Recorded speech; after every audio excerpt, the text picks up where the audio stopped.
Your ears do not deceive you. You have just entered the Cryptid Creator Corner brought to you by your friends at Comic Book Yeti. So without further ado, let's get on to the interview.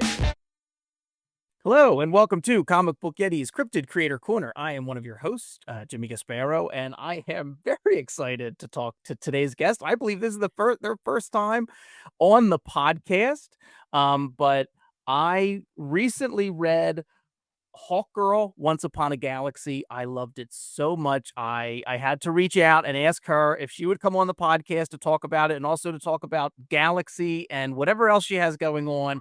Um, and plus, I always love whenever I can get anybody who's local or in the area on the podcast, which is very exciting for me. Go Birds! I'm wearing my Go Eagles. Birds!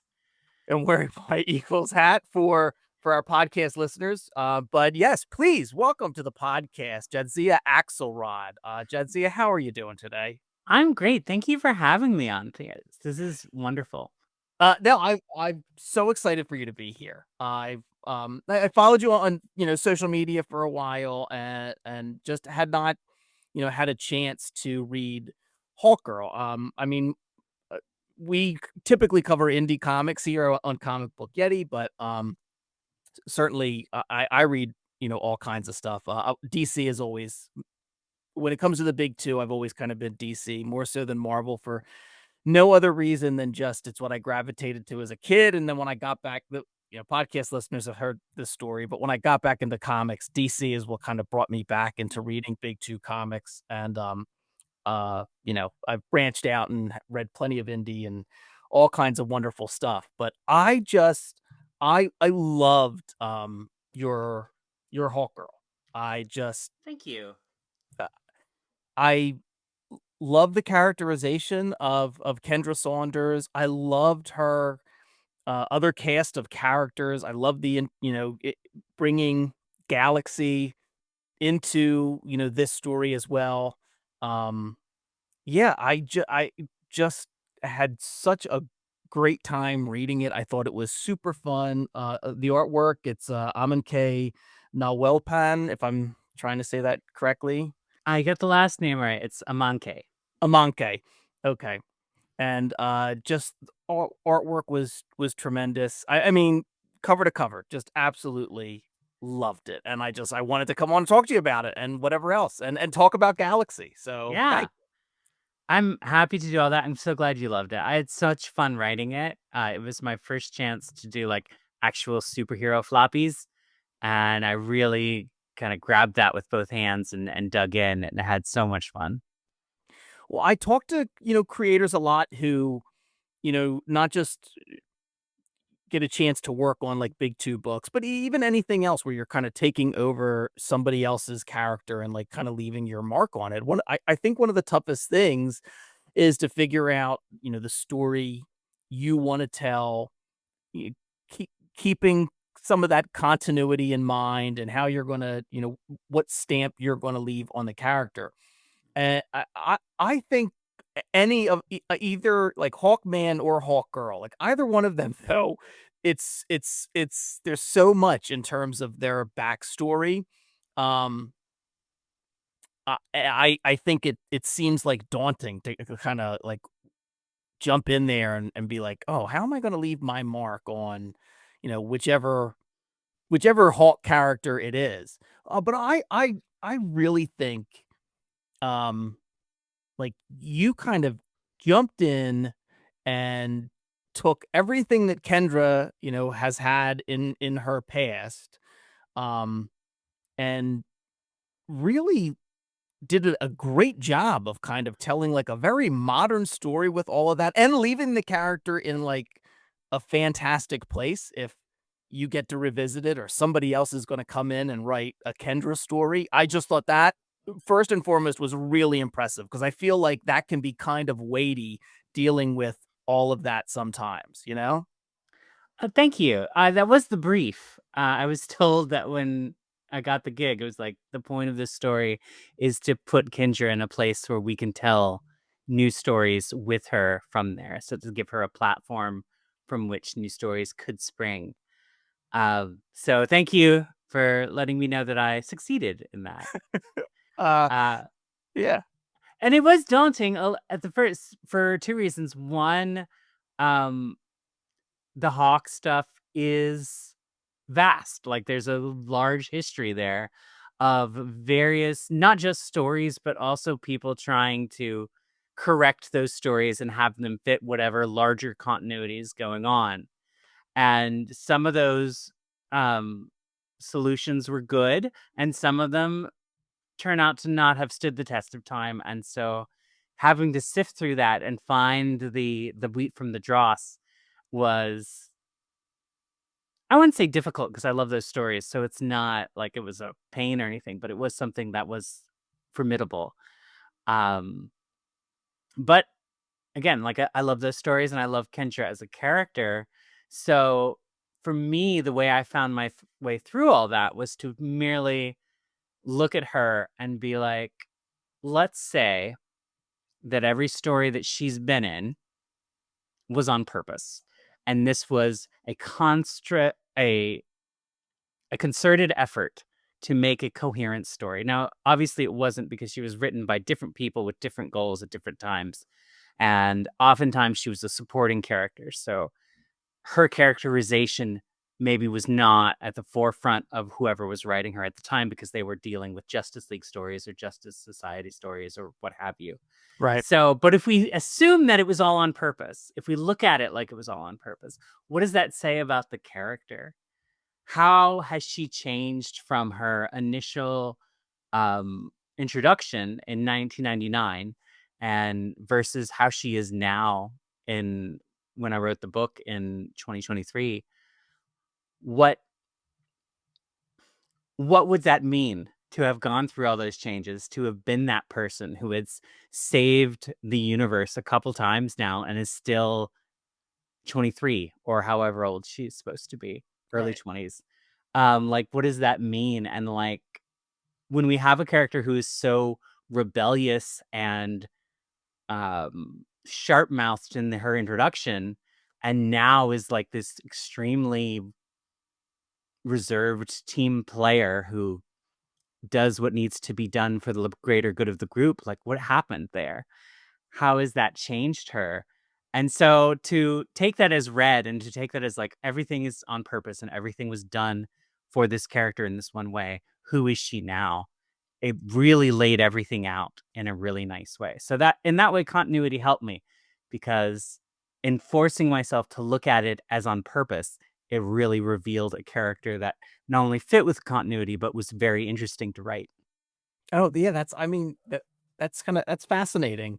I tend to look at continuity as being more of like an anchor, but to kind of find your path with, Kendra's story, because, not only is it a ton of fun, but it's a very emotional, impactful story. Like, she has had traumatic, capital T, things happen to her, Yeah. and sometimes look, I don't want to criticize any writer. It's tough. I have to imagine, having never written one, I would think it's tough to write a team book, but like sometimes in some things she gets a little bit of a short shrift.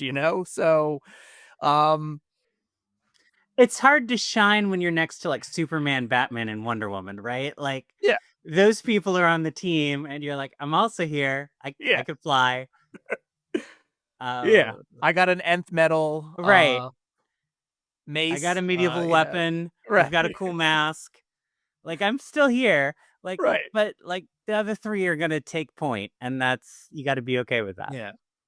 I thought you did a very nice job not like glossing over any of it. I mean, it's again another difficult task to try and, sometimes in superhero books the stakes are the whole universe. So sometimes personal stakes, what somebody has been through, I, what is that sometimes compared to the fate of the entire universe? But you really felt I really felt that you made everything she had been through, meaningful to her journey. And I thought that was, had to be very difficult to do, because she's still fighting a threat. She's still fighting a comic book threat. Um, but you feel like she's really gone through, something if not cathartic, then at least on its way to being, Yeah, I I think it was cathartic. I think part of what I wanted to do was like not diminish her as a hero, right? So like everything she does as a superhero, she is the best at. Like that is clear. Like she is so good at being a superhero. And so that meant that all of the things that caused like conflict and weakness had to be from other parts of her life. Um and so that meant that the character and the character difficulties were in the forefront, which is what I love anyway. Like my favorite thing is to look at these fantastical things that happen to superheroes and be like, well, how would that make you feel if it really did happen? Like how does that change you when you've seen the end of the world so many times? Yeah. Like how does that deaden you a little bit to know that that can happen at any moment, and it is only because of the work of a handful of people that it didn't. Like that's gotta knock you for a loop, or like completely deaden you so you don't think about it anymore. um what does it mean to have this like really intense relationship with someone that you finally believe has been going on in a reincarnated way for several lifetimes, only to have them go off with someone else? Like Yeah. that's Yeah. right. Like all of this stuff, and like the emotional part of that, the character part of that, that's what's fascinating to me, because like we know how the fights are going to end, right? Like the good guy's going to win in the fight, but like that character stuff on the way to that positive superhero ending, that's the meat, and that's what I like going into. And so it was with a character like Kendra, who has been through so much and whose origins are so connected to trauma and connected to having a difficult life. Like I made a joke that like her pre-Hawkgirl life was essentially drinking from a cup of rusty nails. Like there's no good stuff in there. It's just one sad thing after another. Yeah. Um Yeah. so but at the same time, that's who that character is, and that's where she comes from. And to ignore that would be to ignoring some of the best parts of her.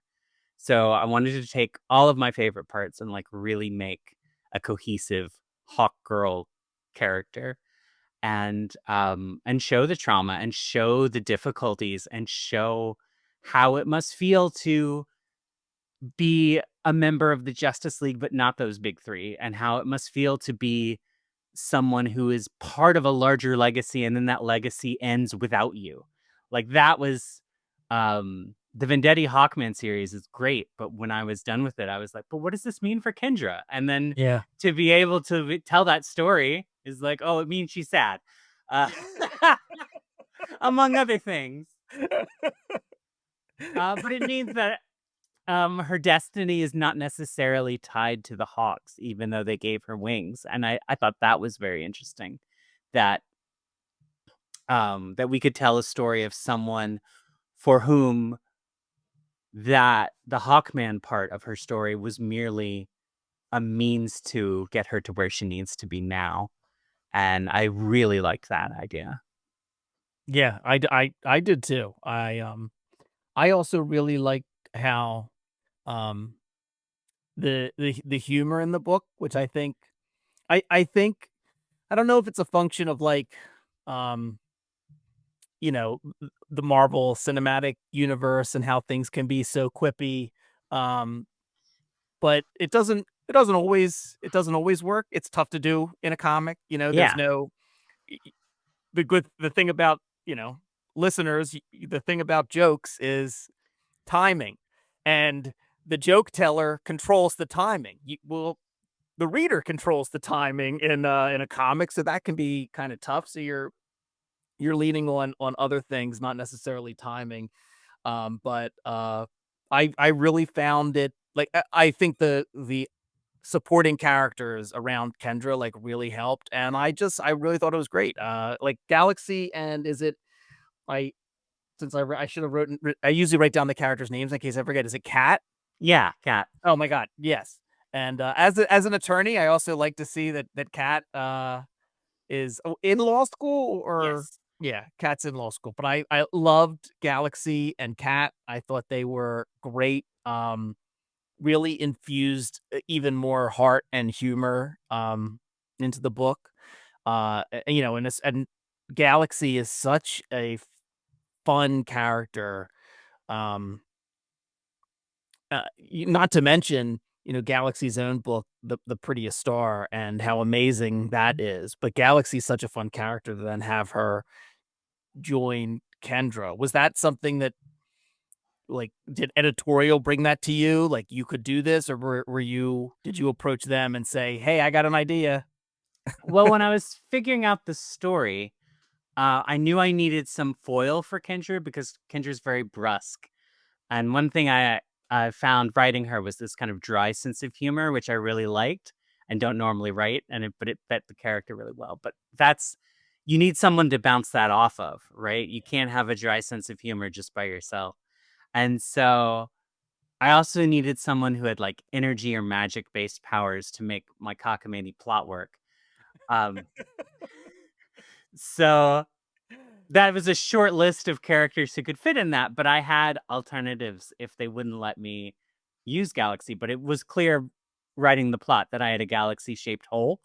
And I was like, hopefully they'll let me put her in. And DC Editorial was like, yeah, of course you can. That book's a hit. Please put her in. That'll be great. We'll get some Galaxy readers reading Hawkgirl and Hawkgirl readers reading Galaxy. That's wonderful. So I didn't have to use any of my backups. I could just use Galaxy in there, which was a joy and a pleasure because she's my girl.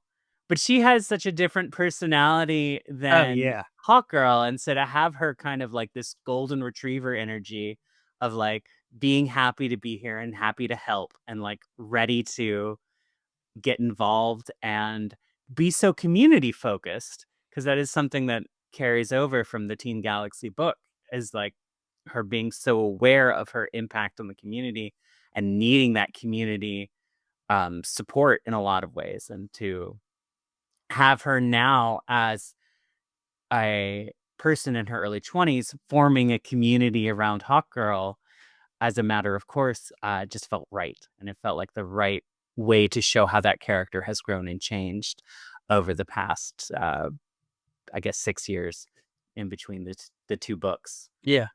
Because it was editorial's idea to age her up and to make her and Hawkgirl peers. I was originally just going to have her be a teen. And the editor was like, actually, I think it's more interesting if they're the same age and then they can meet each other as equals.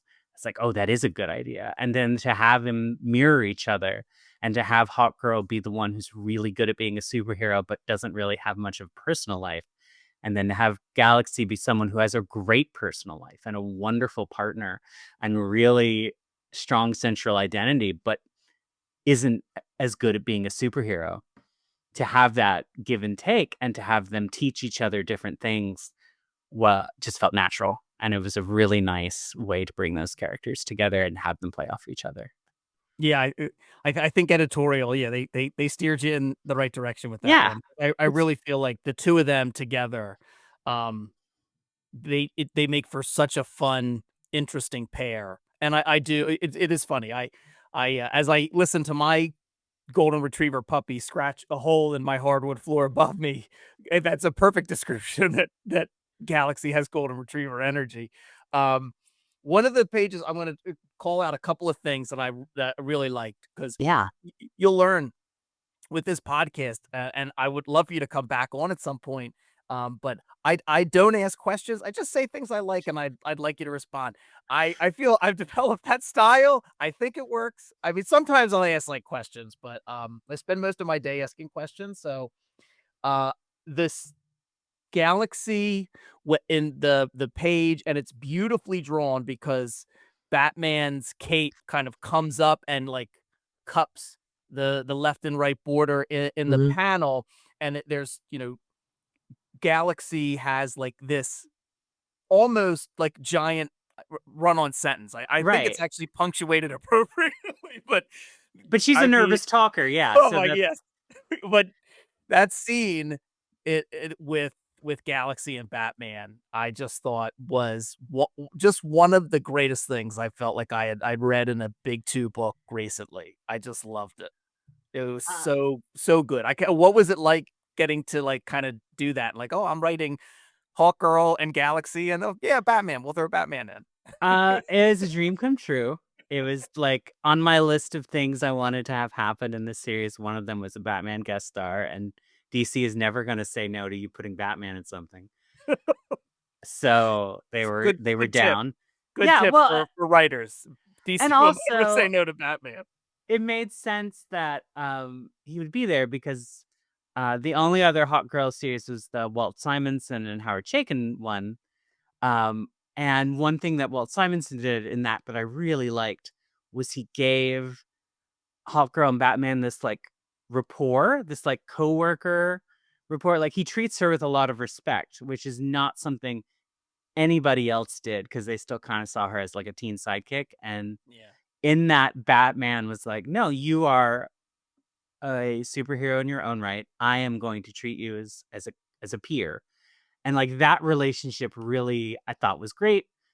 Hawks and bats working together, it seemed to make perfect sense. Right? Like it Yeah. fits. And so I was like, I definitely want to carry that over. Another thing I carried over was the way that um Walt Simonson always had Kendra carry her costume in a giant duffel bag. Because she had to fit the wings in there back then. But like even with the wings permanently attached to her back, it's still funny that she has like a helmet and like boots and all this stuff in the duffel bag. And I just, as someone who loves uh the costume change, to have that like she has to put her costume on physically was funny to me, and I love that. But to go back to the page of Batman, yeah, when you have Batman in there and you have a character like Galaxy who's very not Batman in so many ways, naturally you're going to be like, what do these two do when they are together? And the obvious thing to me was like, well, Galaxy's going to nervous talk because Batman doesn't talk. But at the end, Batman's going to say the right thing as he Yeah. swoops away. Like that's obviously the scene. And my wife had purchased a cameo from Kevin Conroy when Galaxy, the Prettiest Star came out, where Kevin Conroy as Batman welcomed Galaxy to the DC universe Oh, that's wow. and said, "You belong here." And like I started crying the first time I heard that. So I was like, if they meet, then I need to make Batman tell Galaxy that she belongs here because I've already heard it. And like not long after that, just a few months later, Kevin Conroy passed away. So this was one of the last things that he did. Was give me that message, which was really meaningful. Wow. So I had to put that in the book, and so I knew what Batman was going to say, and then I just had to have Galaxy just have a word diarrhea, which I think most of us would do when interacting with Batman. Oh yeah. You got to fill the silence somehow. And Exactly. But that's beautiful though that your wife and that Kevin Conroy, delivered that message. he did. That's And amazing. yeah, it was incredible. And part of it too was also him talking about how when you work on a character like a character in the big two that has such a reach in a way that indie comics don't, you are in touching people in a ways that you're not expecting. And like, you're going to find out the ways that you have touched people and made their lives differently just by making these things.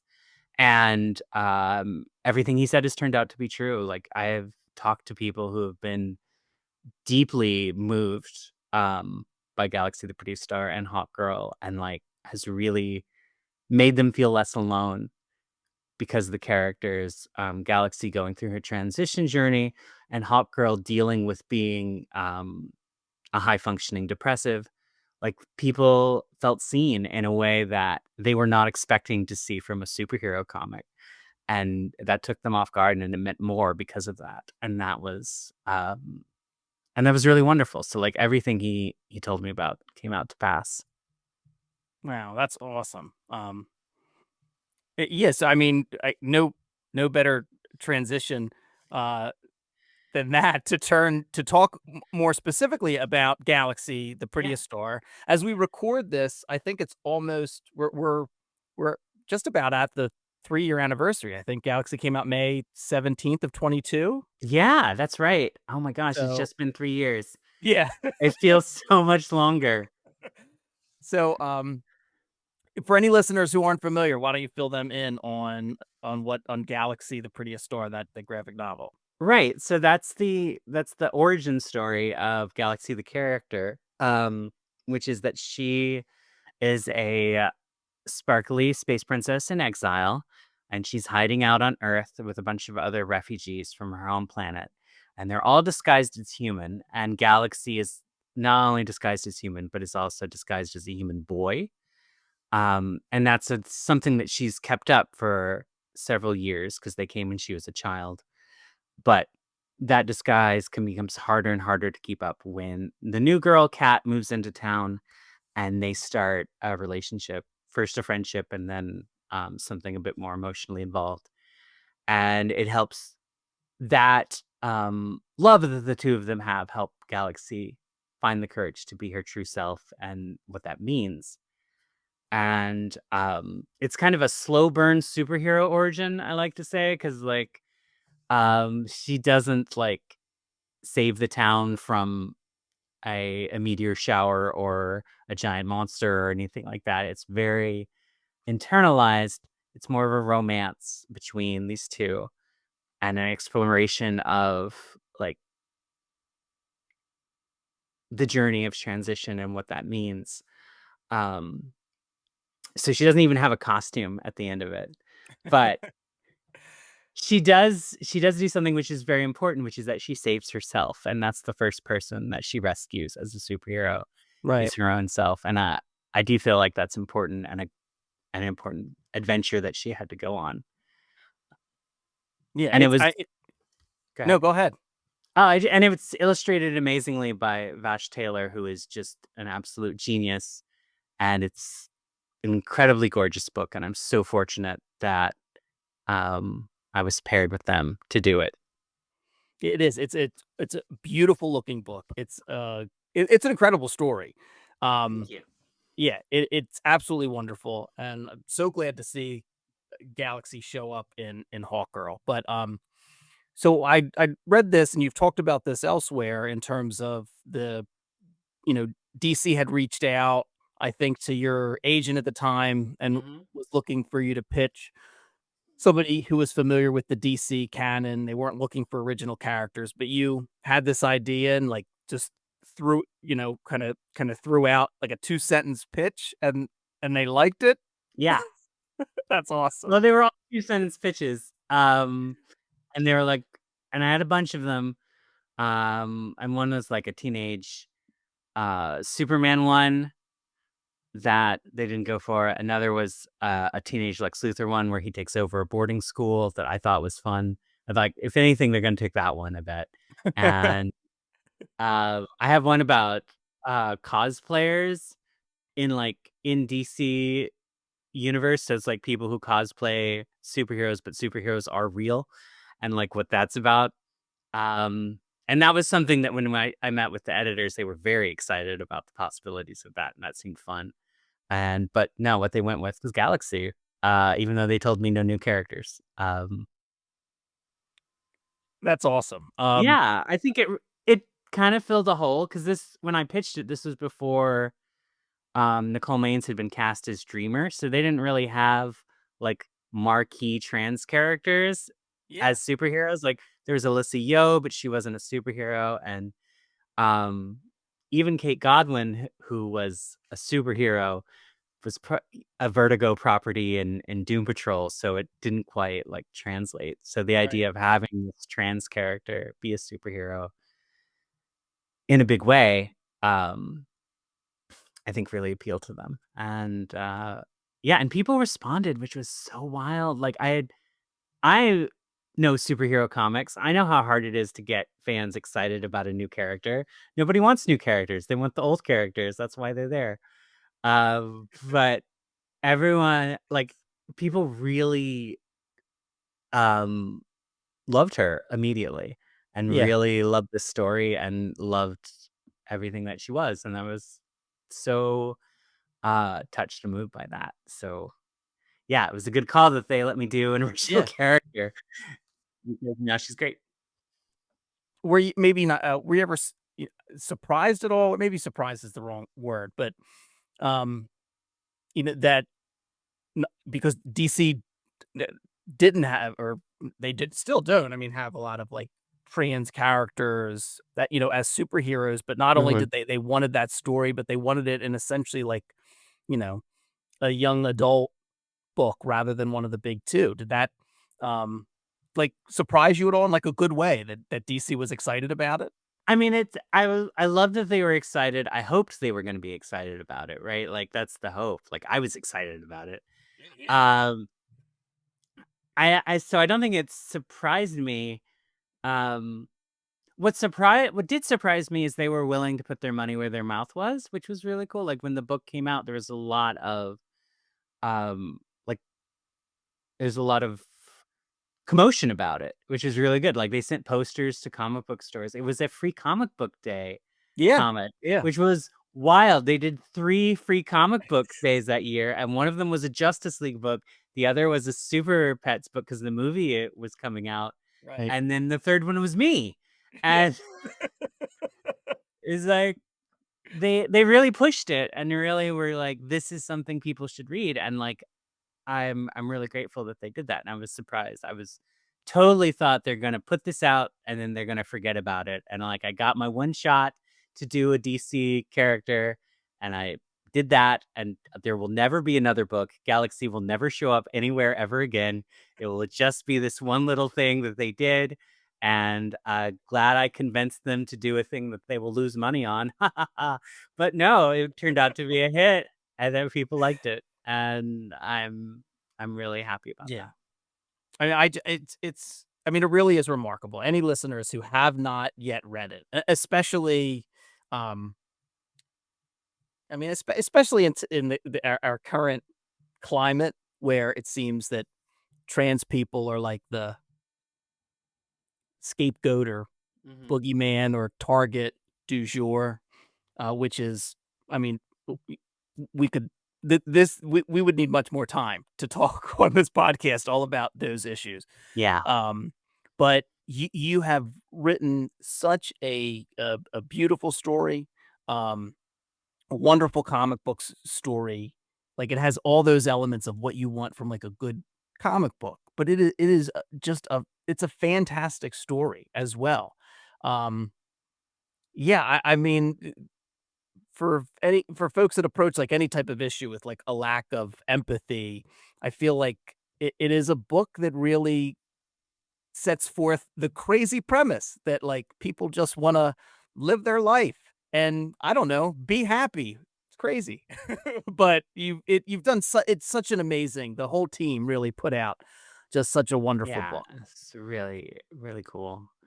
Yeah, I've one of my friends told me that one of the reasons they liked it is because it was so emotional, and it talked about the emotional experience of being trans. And so often in trans stories, we focus on the medical aspects or the clinical aspects, and some of that is because in order to be taken seriously, we have to talk in those terms, and we've been forced to talk in those terms. And to have a story that's not about that at all, that instead is about the emotional experience and the mental experience, and how freeing that is once it happens, um, is not the type of story we usually see. And so it was really nice to Yeah. like add to the many wonderful trans narratives that are out there. This very emotional, very it feels funny to say direct, right? When it's a story about an alien from another planet. But it is a direct, and it is kind of like really taking all of those emotions and all of those feelings in a very precise and targeted way. Right. Yeah, I'm gonna forget the name of the person who said this. My apologies. I believe it was somebody for Comic Book Resources that said Galaxy is a trans allegory in a way that most trans allegories aren't. And I understand what they were trying to say with that. Even though the character is an alien from another planet, a sparkly princess of an alien. But yeah, it's just an amazing story. Thank you. Yeah, it Really was fun to do a trans allegory story, but also have it not be an allegory. Like, she's literally trans, but also Yeah. she is also allegorically trans. Like, we did both at the same time. It was Yes. me being able to have my cake and eat it too. And so that meant that we could talk about her trans experience through the lens of being an alien, which is both mirrored my experience being a trans person, feeling like an alien in a lot of ways, but also to talk about it in a way that people who are not trans could enjoy and to get something from. And like, again, not getting bogged down in the clinicalness and the medicalness of it, but to talk about feeling like, I should be doing something else with my life and not knowing how to go about that, because you'll be judged and things will change if you make a change in your life like that, but you have to make that change. Right. And I think that's very beautiful. Will we be seeing like more of Galaxy? We will, which is great to finally be able to talk about. There will be a sequel to Galaxy, the Prettiest Star. It's Galaxy as the World Falls Down, and all the hits are back. Like, Galaxy is going to be in that. Kat is going to be back. Of course, Argus, her talking corgi, is going to be in that. How could I forget Argus? We love Argus. Yes. I love a talking animal in general, and a talking animal is also a fuss budget. Will always have my heart. Yes. So they're all there. It's a very different book than Galaxy the Prettiest Star because it takes place mainly in Metropolis, not Ozma Gap. And it takes place over like 2 days as opposed to Ozma Gap's kind of nebulous several months. And Superman is in it. We finally see the first meeting of Galaxy and Superman. And when I was writing Hawkgirl, that of course also takes place in Metropolis. And there were a couple opportunities to have Superman there with Galaxy and Hawkgirl in there. And I let it go. I purposefully did not have Superman and Galaxy meet because I wanted her first meeting to be this very particular story. It's really nice to kind of like have Superman there as this sort of idealized superhero. Like, he's the guy who's got it all figured out, and to have him be like as a mentor, but from a mentor from a very particular place and a very particular point of view. And some of that works, forget where Galaxy is, and some of that doesn't. And like the ways that he, who is an alien who has superpowers, who came from a planet that no longer exists, a lot of that applies to Galaxy and fits. And then, but also he's someone who looks like a white man, and like that doesn't quite mesh. And like, right. and we do address that, which I really like. Nice. Because we finally get to see the Vane, which is the boogeyman of Galaxy, the Prettiest Star. That's the whole thing. It's like, when is the Vane gonna attack? When is the Vane gonna attack? They attack in this one. Oh, okay. Wow. Do you know? Do you have a release date yet? It's going to be 2026. Okay. The exact date I'm not certain of. That's all right. still, but like it'll be next year. In the late spring, I believe. I think it's going to be. I think it's going to be in the May. I think we're looking at a May release. Awesome. Like Galaxy, the Prettiest Star will be. Yeah. Just it'll be in stores enough so they can put it on the June Pride display. That's when my books come out. I've accepted There's nothing wrong with that. There's nothing wrong with that. There's nothing wrong with that. Okay. Yeah. It's okay. It's always going to happen. But yeah, it's if you like if one of the things about writing Galaxy, the Prettiest Star from a very particular point of view, which was like this very grounded kind of thing, where there was an alien invasion like in the background, right?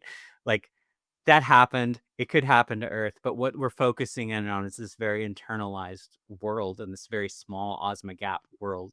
Yeah. And then to go like, and we're in Metropolis, where superheroes are, including Superman, who you've heard of. And like, there's aliens, like to really like bring these characters, like these teenage characters who are YA teenage character, and put them in like a superhero story or and have them react in a YA teenage character way. So it's very emotional and very, um, a lot of panic is involved. Because they're not adults, but like they have Yeah. that teenage handle on things, which is always fun to write. And it's great. So we have Galaxy and Dreamer is there. We saw Dreamer and Galaxy being best friends in Bad Dream, a Dreamer story by Nicole Maines and Ry Hickman. And like now I get to write Dreamer and Galaxy being best friends. And that Nice. was a delight. It was so great to have that character, that version of Dreamer too. The teenage one was just wonderful. Awesome. Well, that's exciting. So I can't wait. So that's going to be fantastic. So sometime in 2026 we'll have another Yep. Galaxy story. That's awesome. Which puts another first on the list because she was the first trans character in Big Two Comics to have her name in the title, and now she's the first trans character in Big Two Comics to have her name in the title and a series. Wow. Right. Yeah. Choose a series. We got it. Good You for did us. it. That's awesome. That's so cool. I wanted to ask you a couple of other things. Yeah. Because in doing the little bit of research that I do before these interviews, I came across, I think, a Reddit AMA that you had done. And one of the things that you had mentioned in it, in addition to your comic book work, writing and producing narrative fiction podcasts. We could talk about that for a long time. Sure. You've made props, including for Eastern State Penitentiary's Terror Behind the Walls. Yeah, Which, I did costumes for them. Yeah. yeah, any listeners who are not from the area, every October, really, for Halloween, the Eastern State Penitentiary, which is, I don't know if it's one of the oldest like prisons on the East Coast. I think but it's one of them. Yeah. it's a very old prison in Philadelphia, and they turn it into a like haunted attraction every year. I mean, it's an incredible place to tour, in the daylight. If you can, there's sections of it that are so bad I don't think they allow you to go to anymore. But yeah, they turn it into Terror Behind the Walls. It's like it's been around for a very long time. So you had made costumes for that? Yeah. Yeah. I made costumes for 1 year. There was a year where they brought in some sci-fi characters. I don't think those characters lasted for very long. But Okay. they had like an alien invasion thing, so they needed somebody who knew how to do lights and things like that. And so I was brought in for that. And they also had some break dancing prison guards at the end who were like had zombie faces. And those costumes required some very specific like things to allow the movement and for them to look cool. And so I helped with that. And a lot of my jobs, honestly, was repairs because all of the costumes had a lot of stress from repetitive movements. As you might imagine, people are doing the same things over and over again. So like when you're going roar, roar, roar every night, like you're gonna get a rip in your armpit. So like most of what I did was repair work, and it was a delight to do because all of the performers at Eastern State are so wonderful to work with, and they love what they're doing so much. Some of them had their own costumes, so I didn't even have to repair those because they had their own gear because they've been doing it for so long. But yeah, the hardest part was all the laundry. Oh yeah, I have to imagine. Yeah, Well, and 'cause that year too, we had a heat wave in October, oh, so everybody was like sweating buckets. So like everything had to be washed every night. Um, and but it was great. It was a great experience. Like, um, that's yeah, awesome. They, yeah. they still do it, right? They They still didn't do stop. it. Yeah, It's okay. smaller now. When I did it, it was huge, Yeah. and I think that was just not sustainable. Okay. But yeah, it's still great. Right. Yeah. Oh yeah. I've gone to it a few times, and yeah, it's terrifying. Um, but wonderful. And so I also saw on there that I was curious about. You were a circus and sideshow performer. Yes, correct. Like Uh, in the Philly area, or Not in the Philly area. This is in my okay, North Carolina days. okay, I tried to get it going in when I moved, and a lot of things happened that kept me from performing for various uh-huh, reasons. And I was like, I'm sure, taking this as a sign and not doing it anymore. But yes, back when I was in North Carolina, I was part of um, a couple different circuses, one of which I ran. So I was the ringmaster, and I also did escape art and the human pincushion, and I ate bugs. oh my And god, I got electrocuted on stage for a couple shows while we still had that rig, and that was really great. Um, what else did I do? The main thing was I had juggled, and I would juggle odd things from the audience, like people would toss things that they had, and I would yeah, juggle that. Um, yeah, so like a lot of stuff involving um pain. Oh, and I would open the show. This is a good story. So when I was running the show myself, I opened the show with a little monologue talking about how everything in the show was real. Like we didn't do nothing was faked. There was no like breakaway boards or anything like that. Everything was sharp. Everything was real. This wasn't a magic show. And I was like, and I'll prove it to you. And I got out a deck of cards, and I asked someone to come up from the audience and for them to pick a card out of the deck. And they would pick a deck, and I would say, great, memorize it, and then put it back in the deck. And then I would shuffle the deck, and then I would take a card out and staple it to my forehead, and then say, is that your card? And they would say, no, because it never was. And I was like, right, it's not a magic show. And then I would take the card off, and there would be like two little wounds from the staple, and my point wow, was made. yes, Um, wow.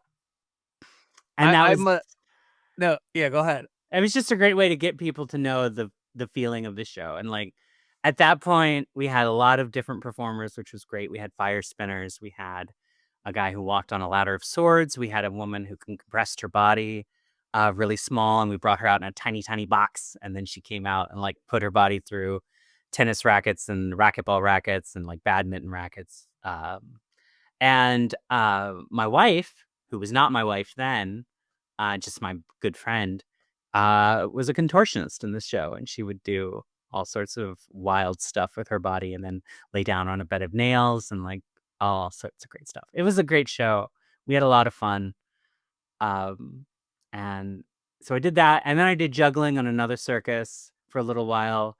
Um, and then I did some more sideshow stuff for a third circus, and I tried to do some stuff here in Philadelphia, and it just never took. I don't. I think the circus wave had because there was like a period where there was a lot of excitement for like bringing back like sideshow and vaudeville stuff, Right. and I think not long after I moved, that era ended, and nobody was Okay. interested in it anymore, and it Yeah. was hard to get gigs. But at the time when I was riding that wave, it was a lot of fun. Opened for a lot of punk shows. It was great. Wow. I'm always I'm a bit of a sucker for like stories of like the days of the the traveling circus, like late Yeah. 1800s to like the 1930s, and those things it like existed, not like Ringling Brothers, but like small like Mhm. circus, like a small group.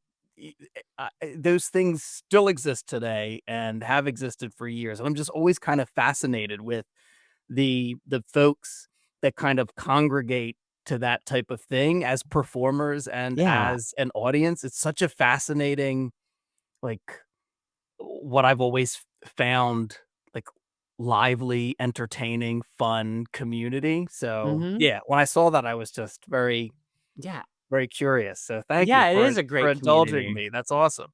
Yeah, it's meeting other circus performers is always wonderful. There's always a warmth. When I was first started, I worried that it was going to be one of those competition things. Is like, you're not shit, kid. This is what I can do. But it's not like that at all. Everyone is just really welcoming and like, show me what you got. Oh, that's amazing. I like that kind of thing, and that's Awesome. been really nice. My experience with other circus people has been really positive.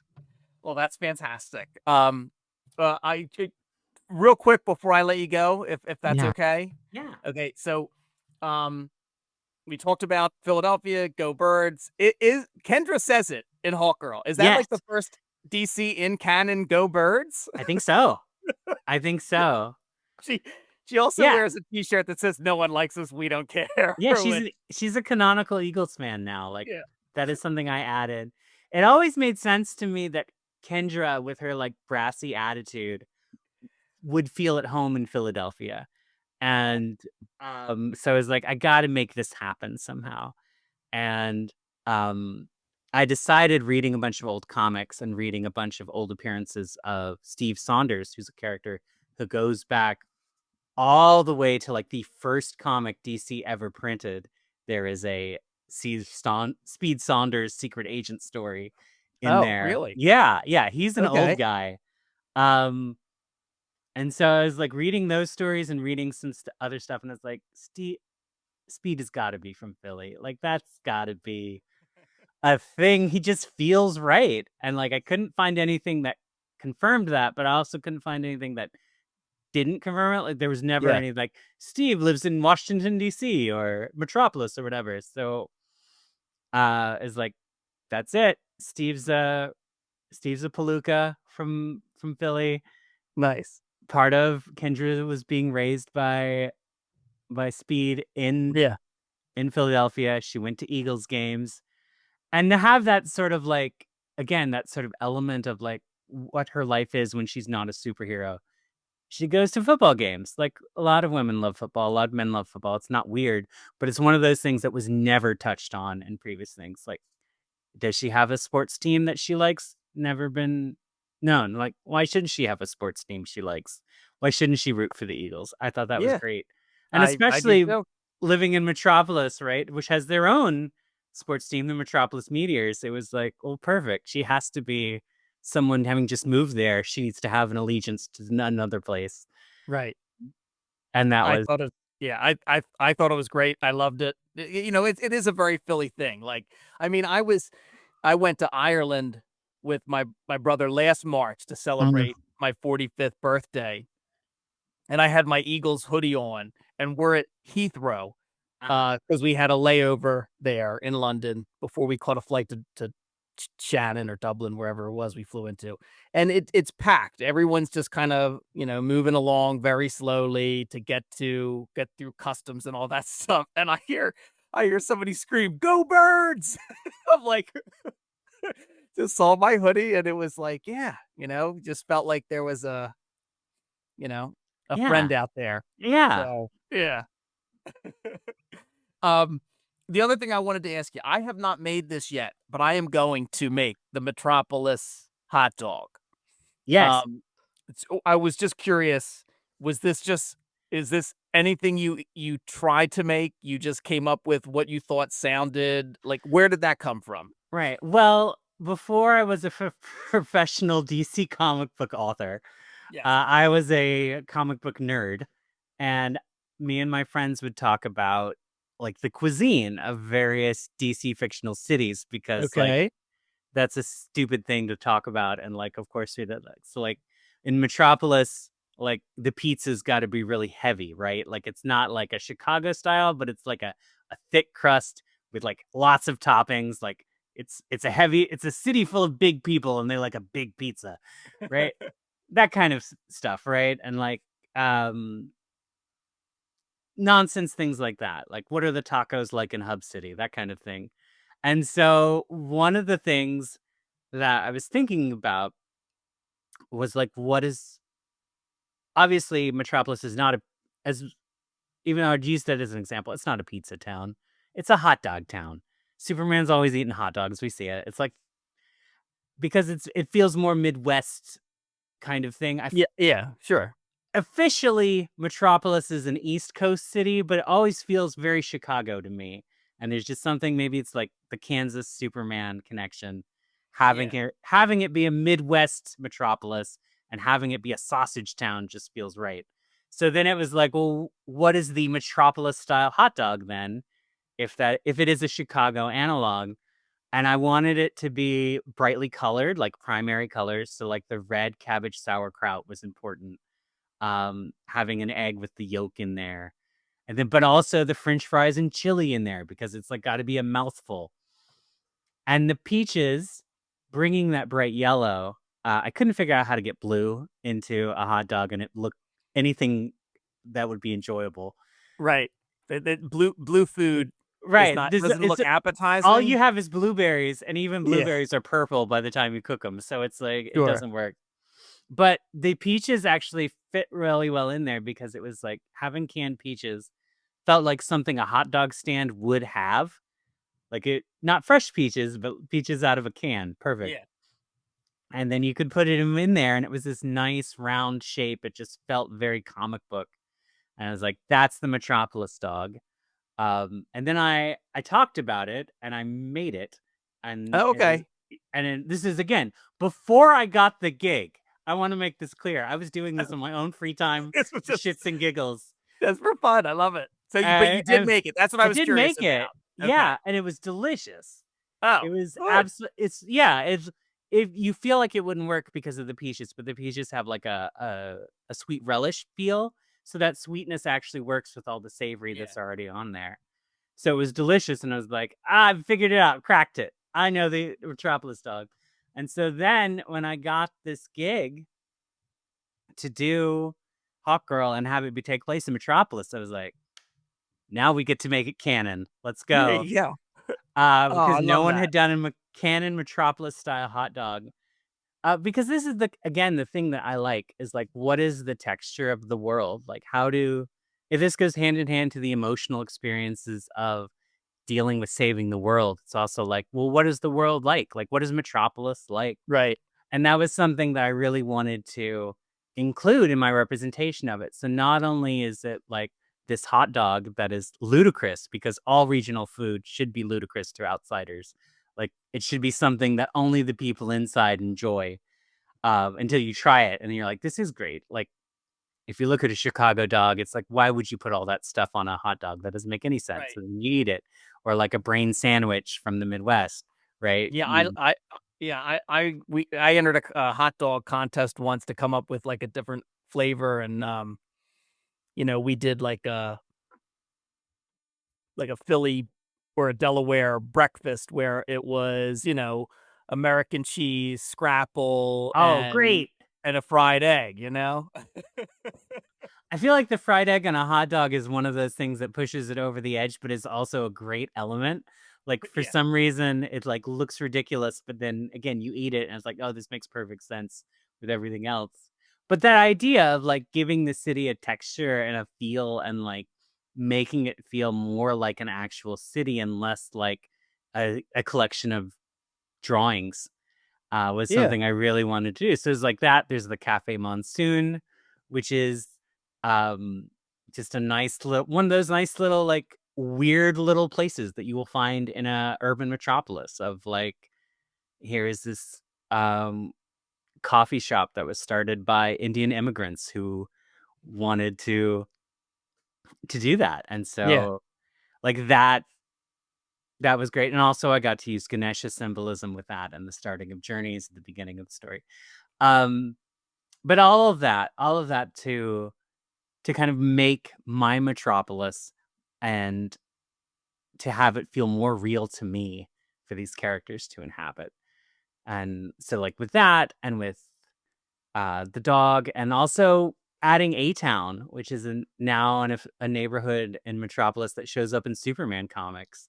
Yeah. Which was just a tossed off idea in Galaxy the Prettiest Star and is now like on the map. Like there's a comic book that they put out that had like a map of the boroughs of Metropolis, and A-Town is one of them, which is like mind blowing. Yeah, that's pretty cool. Yeah, so like all of this stuff is again me just thinking as someone who's lived in a city, but I am a transplant. Like I'm from the rural South in North Carolina, and then before that Tennessee. So coming to a city as an adult and being like so instantly in love with Philadelphia and its cityness and what makes it a city. When I was given a chance to write Metropolis, I was like, well, what makes Metropolis a city? What brings that? And regional food and like very unusual little places that you can get things. That specificity, I think, is something that I enjoy in my writing and is something that I love putting in. Yeah, it really adds a lot to it. So, well, I'm gonna, since I know that you have made it, I even without knowing that, like that is comforting. But I do Yeah. intend to make it. It was great that I had already made it because then I could send Amancay the a photo of it and be like, Right. this is what it looks like. Oh, And then I had to perfect. send the photo to the colorist who got the sauerkraut color wrong. And I was like, no, you don't understand. The colors are important. Right. But it's it's not red cabbage and sauerkraut. It's red cabbage sauerkraut. Yes. Okay. Good. That's important. I needed to know that. Which good. Which doesn't really taste that different, but it looks different. Sure. For sure. Okay. All right. Well, I am gonna, that's on my project list because I really want to have a homemade Metropolis dog. Jadzia, this has been a delight. Thank you Oh, so thank much you. for coming on the podcast. Thank you for having me. This has been wonderful. Feel free to have me come back. Oh, definitely. Please. Especially once Galaxy 2 is ready, ready to go. Open invitation to please come back and we'll chat about it. I'll put a link in the show notes to, your social media and anything else. So, because everyone, if you haven't, listeners, read Galaxy, read Hawkgirl. It doesn't matter what order you read them in, to be honest. Yeah, they but kind just of read 'em function both. independently, but you'll get more out of both if you read them both. Yeah, absolutely. So yeah, I gotta always like shout out to my brother Bobby, the Cryptid Creator Corner's #1 most dedicated fan. Bobby listens, is my brother listens to all my episodes, and I just started that a while ago, and like I keep it up. So Bobby, if you ever read Galaxy or Hawkgirl, I have them, so you can borrow them. Listeners, thank you so much for listening. You can find me on Blue Sky. Let me know what it is you're reading, and especially if you've read Galaxy or Hawkgirl. And thank you so much for listening. Remember to rate and review us and do all that stuff they tell you to do with podcasts. Jadzia, this has been wonderful. Thank you so much for coming on the podcast. Thank you for having me. It's been a delight. All right, listeners, I will see you next time.